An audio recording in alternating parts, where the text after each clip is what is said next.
Let's discuss the solution to our BTB and BHT quiz.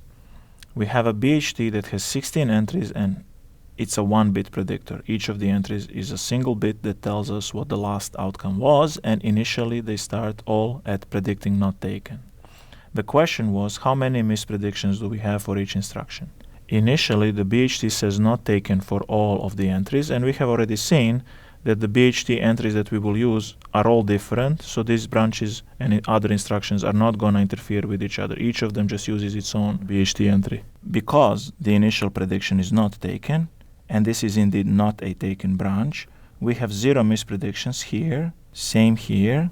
When we enter the loop, this branch is actually not taken, so we have no misprediction the first time we execute it.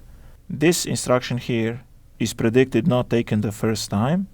It's not taken for real, so every other time that we execute it, it's going to be predicted not taken correctly, so there is 0 mispredictions, and same thing happens here and here and here. For this branch, things are more interesting. The initial prediction in the BHT is going to be not taken, but this branch is taken, so we have a misprediction the first time this branch is taken. Then the BHT entry for that instruction is updated to say taken, so every other time that we execute this instruction, it's correctly predicted as taken. So we have only the one misprediction initially. For this branch, it's never taken until the very last time, the 101st time we do it. Every time it's not taken, we have a correct prediction because we start out in the not taken state of the predictor and just keep doing that.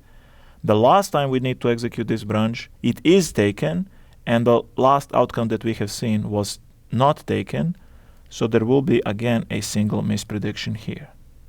So as you can see, the 1-bit predictor is very accurate. We are executing a lot of instructions.